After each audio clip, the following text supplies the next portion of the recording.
Today we've had a national tragedy.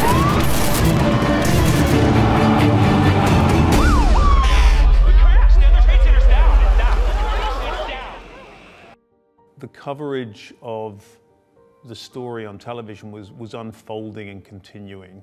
You know, we abandoned all normal programming and simply tried to keep telling people what was going on to the best of our ability. And remember, you know, airspace was shut down across the US suddenly.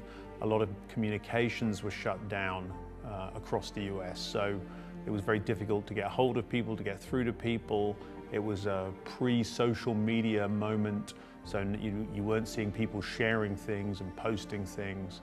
And, you know, that uncertainty and that fear and that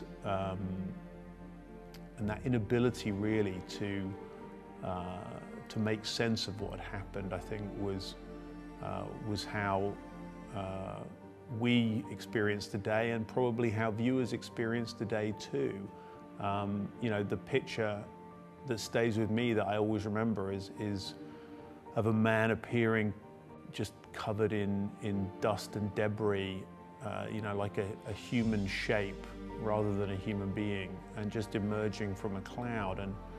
And you know, that person was one of the lucky people to emerge and escape from that awful situation. But I think it was a terrible day to be a journalist, because we weren't able to tell a story that had any shape, meaning, or real value beyond bearing witness to something awful.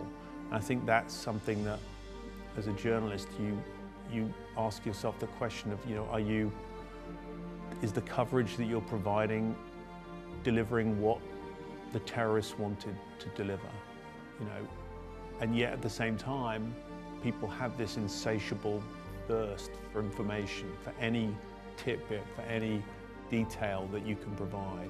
So you're caught in this quandary of wanting to inform people, wanting to tell people what's happening, and also, to some extent, you know, doing the work that's asked of you by the appalling perpetrators of this criminal act, which is to amplify it around the world.